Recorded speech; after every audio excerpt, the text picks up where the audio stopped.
السلام عليكم ورحمة الله وبركاته حبايبنا من كل مكان، ازيكم عاملين ايه؟ يا رب تكونوا بخير واحسن حال. معاكم عمرو اشرف من قناتكم على اليوتيوب لفت عمرو اشرف.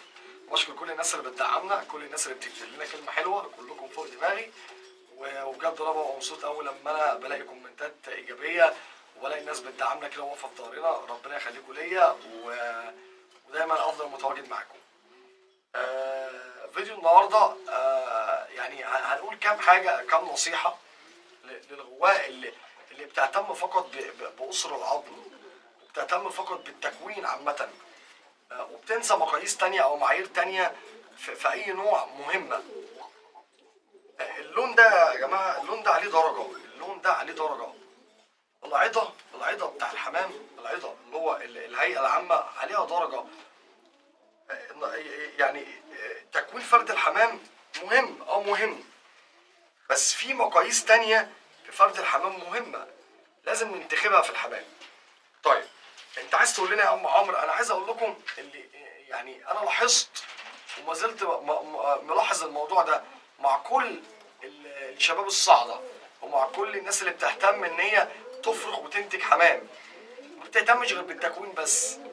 وبالتالي ممكن تقلي حمام عندهم او عند غيرهم او في اسواق تلاقي تكوينه الى حد ما كويس وما بيبقاش احسن حاجه، وتلاقي كمان في نمر كتير بايظه.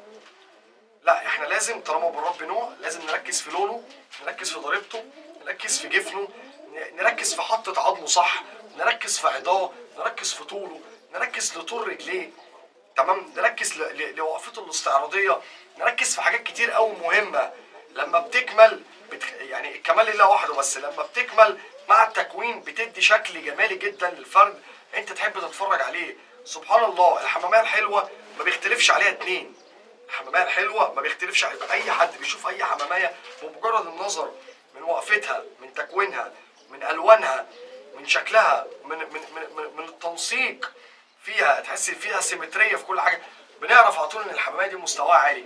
انما الحماميه اللي بتبقى قليله او تحت القليل كمان بتبان، حتى من غير لما انا امسكها اقلبها في ايدي بتبان ان هي حماميه فيها نمر ناقصه محتاج تعويضها. و... وال... وعايز اقول على حاجه برضك مهمه في لقو الحمام. اللقو يا جماعه موجود نوعين من اللقو، في لقو تعويضي وفي لقو تثبيت صفات. يمكن الغوايه الصاعده ممكن يكون ما عندهاش المعلومه دي، انك اللقو التعويض ده انك بتلقي مواصفات لبعضها بتحاول تطلع باكتر شكل ستاندر للنوع اللي انت بتربيه. يعني لو الذكر جفنه تقيل شويه بتديله حماميه جفنها رقيق، لو ذكر عظمه خفيف شويه بتديله نتاع عظمها عمران، لو فرد حمام قصير شويه بتديله نتاع اطول. ده كده لقو تعويضي، بتعوض الصفه اللي ناقصه هنا بتعوضها الناحيه الثانيه. في لقو تاني اسمه لقو تثبيت صفات، بمعنى انك بتلاقي صفات في النوع اللي انت بتربيه عايز تخليها هي اللي موجوده دايما في الاجيال عندك، بتبدا تنتخب في الاجيال اللي بتطلع عندك الشكل ده، فهنا انت كده بتثبت الصفه دي في الفرخه عندك. هنا دي كلمه تثبيت صفات دي، ده يعتبر مثالين للقو الحمام. عشان ما اطولش عليكم وعلشان الفيديو ما يبقاش طويل، بس انا حبيت اقول الكام معلومه دول في البدايه. يعني انا بنصح بيها، انا مش طالع اتفلسف عليك ولا طالع اقول لك انا بس اللي فاهم الكلام ده وانت مش فاهم، بالعكس انتوا كلكم واعي محترمه، كلكم بتفهموا في الحمام كله.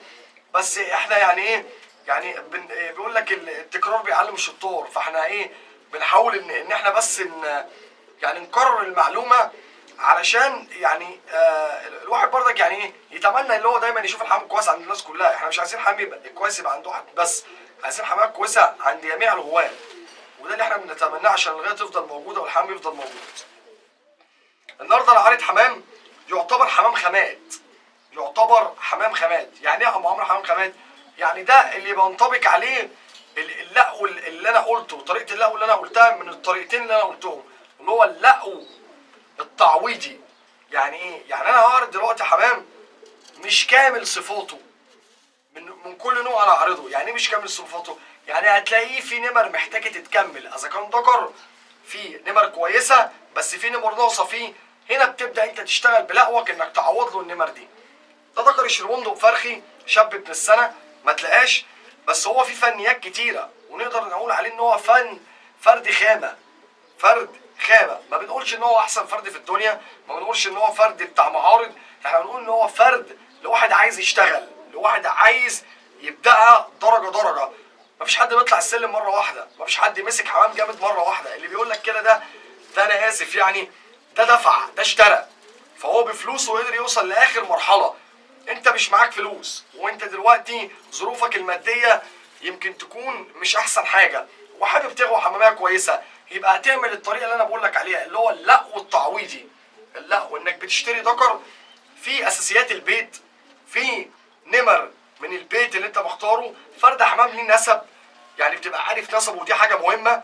وبتبدا ان انت تعوض النمر اللي ناقصه فيه. لو هو ذكر وفي نمر ناقصه بتعوضها بالنتايه، والعكس صحيح. ده ذكر شاب انا عارضه للبيع، فرد حمام كويس، ابوه كويس قوي، وابوه على فكره هيتعرض معايا في الفيديو برضك، ابوه معروض للبيع، لان انا انتخبت اللي انا عايزه منهم. يعني الذكر اللي انا اخرجه دلوقتي، الاب اللي هو ابو فرد الحمام ده، انا فرغته وربنا كرمني منه، وطلعت منه بنتيجه انا كنت عايزها، هدخلها على حمام تاني غريب. فالذكر مهمته بالنسبه لي انتهت، غيري يستفاد بيه. الشاب ده ابنه، انا برضك كان اكيد كان ليه اخوات، ما طلعش لوحده. اخواته انا انتخبتهم عشان فيهم نمر انا محتاجها، فهنا انا بثبت الصفه اللي انا عايزها، وبعوض النمر اللي ناقصه عندي بان انا بنتخب حمام يعوض لهم النمر اللي ناقصه. فالفرد ده مش معنى ان انا ببيعه، او مش معنى ان انا عرضه للبيع ان هو يبقى فرد قليل، او هو فرد يعني ايه في مشكله فانا عايز اخرج منه. لا، انا بقول لك هو فرد مش احسن حاجه في الدنيا، بس هو فرد فيه نمر كويسه للي عايز يشتغل، للي عايز يبدا. اهو ده شاب يشرب بندق، خطوطه كويسه، بس يمشي علقه شويه، بس الاتنين سيمتريه واحده في نطاق واحد مع بعض. فرد حمام نافوخه، ركز في نافوخه قوي، لان نافوخه يعني انا مع احترامي للناس كلها، انا نادرا لما الاقي يشرب بندق بالنافوخ ده. ده على فكره شاب ذكر مش نتايه، بس اعتقد كل هيشوف الكاميرا يفتكروا نتايه. بسم الله ما شاء الله، بسم الله ما شاء الله. هنا قلنا ان خده الى حد ما كويس. فرد حمام نافوخه، بص نافوخه عامل ازاي، نافوخه مقطوع خالص، وعظمه على قد نافوخه، هي نسبه وتناسب. بصوا بقى الجفن، مفيش جفن، جفنه هربان، جفنه ريق السيجاره هربان. عينه زيتي منجمه اهي، لونه غامق شويه، والتقريشه قليله فيه، دي من الحاجات اللي ناقصه فيه. فرد الحمام ده انا هعرض لكم صورته دلوقتي وانا ماسكه في ايدي، لان انا خرطه، هوريكم الصوره ليه وهو بعضاه. فرد حمام طويل مش قصير، فبالتالي انا قصه، انا والحمام ده وهو صغير زغليل انا بخرطه وبشببه بالطريقه دي. فرد حمام رجليه صغيره وناعمه مش خشنه. فرد حمام قطنه من تحت. هنا انت بتقول يا شغل، بتقول انا عايز اشتغل. ده فرد حمام بردك وشه قصير، فرد حمام وشه قصير، وشه قريب، وشه مش بعيد قوي، برغم ان هو بردك وشه قصير وما فقدش القبله بتاعته او القنطره موجوده فيه. ده شاب صغير لسه بدري عليه، ابن السنه، والحمام الغزار ما بيبانش في اول سنه، لازم يبات معاك عشان يبدا يبلغ ويبان صفاته الجماليه كامله، لان هو شاب لسه صغير في كامل عمره، يعني لسه في اول عمره زي ما بنقول، يعني ده يعتبر لسه زغلول، لسه ما اكتملش مواصفاته القياسيه الكامله. ده اول شاب معانا معروض بامر الله للبيع، للي عايزه وللي عايز يبدا بيه كشغل.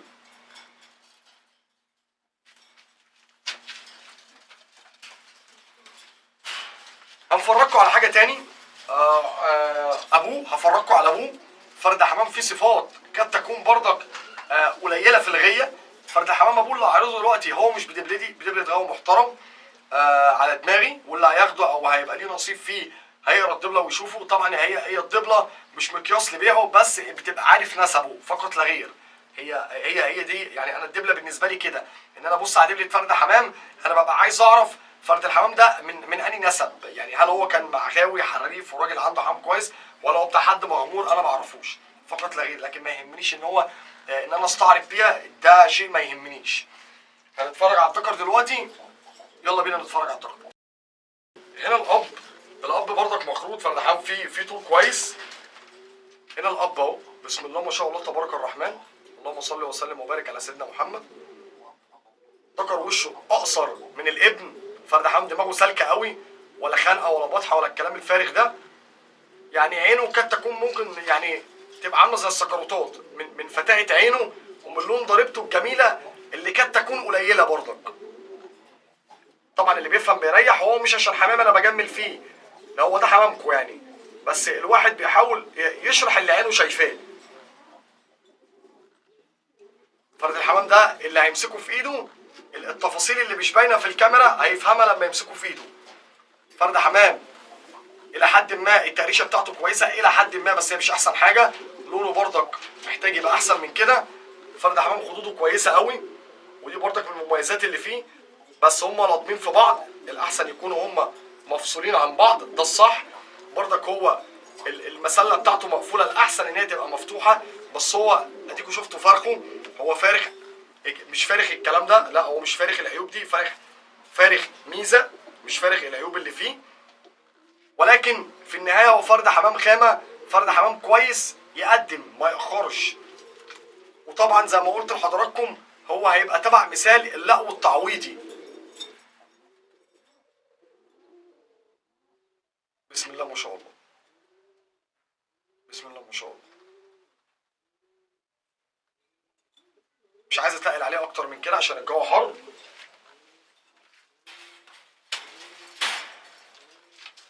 ده كان كده احنا عارضين الابن والاب خارجين منهم لاي حد محتاجهم، ولاي حد حابب ان هو يبقى عنده حمام ليه نسب. الحمد لله الحمد لله، ودي يعني نعمه من عند ربنا. احنا في اختيار حمامنا الشخصي بهتم قوي بحته النسب، ودي برضك حاجه انا بقولها لكم، اللي عايز يعمل بيها يعمل بيها، اللي مش عايز يعمل بيها برضك فوق دماغي. انا بقى فكره النسب دي بتهمني قوي في اختيار الحمام. فكره الحمام بشوف ايه النمر اللي انا محتاج ادخلها، مش مجرد ان انا بختار فرد حمام عظم قصير بس.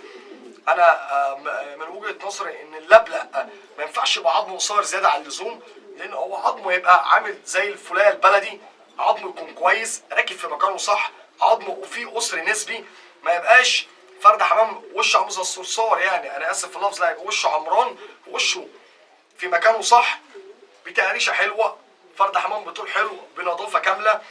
ده اي يبلق يعني بيبقى فيه المميزات دي، بتبقى مميزات جماليه انت تحب تتفرج عليها. طبعا الكمال لله وحده، وحتى الحمام اللي هو قريب من الستاندر هتلاقي فيها فوات، مش هتلاقي حمام كامل 100%، لازم هتلاقي فيه يعني مليات كده بتعيبه. يعني ايه بتعيبه؟ يعني بتقلل منه، فالكمال لله وحده. نبدأ نعرض حاجة تانية من حمام برضك احنا طالعين منه. هيبقى ذكر قبل اسود، هو ذكر كبير شغال وبيفرق نتي تبارك الرحمن.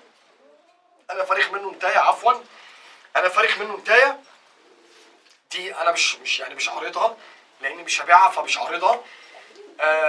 نتايه بقى اسودة كويسه قوي، فهو ذكر كويس، ذكر ليه نسب، وانا مش عايز اكرر الكلام فهفرجكم الذكر. وهو في بردك اساسيات اللون اللي احنا دايما بنركز فيها لشرائنا لاي فرد حمام بندخله هنا السلاكه. يلا بينا نتفرج على الذكر ونبدا الاسود.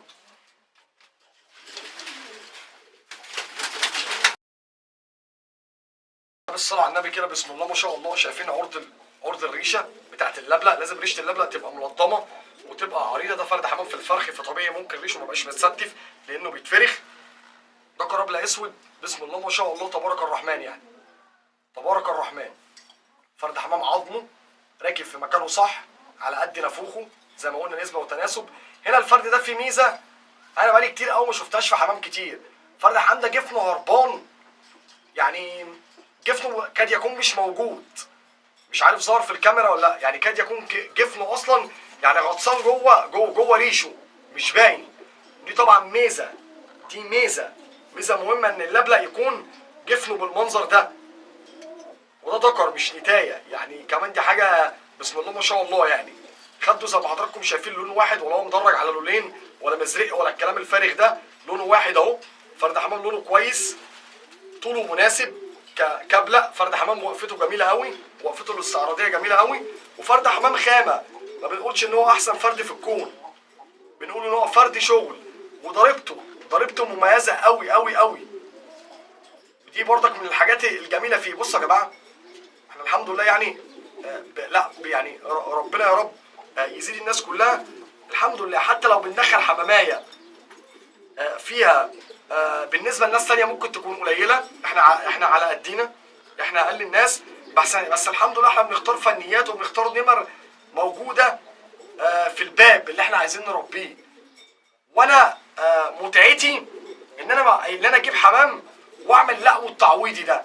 انا ما بحبش قصه ان انا اشتري حمام منذ انتهى الاخرون. بصراحه يا جماعه انا بحب اتعب مع الحمام، يعني انا بحب اتعب مع الفرخ. ما بحبش ان انا اجيب حمام جاهز واشتري حمام غالي مبالغ في سعره قوي. هو اللي فرخ الحمام ده مش احسن مني؟ يعني دي بقى غيره في الغيه بقى، والواحد بيبقى عايز يفرخ الحمام ده. لا انا اجتهد يا باشا واختار حمام كويس واختار نمر اساسيه احطها على بعض وافرخ. هنا ربنا يكرمني، هنا ربنا يكرمني عشان انا بجتهد وبحاول احط يعني ايه الصفات القريبه قوي لبعض. بسم الله ما شاء الله.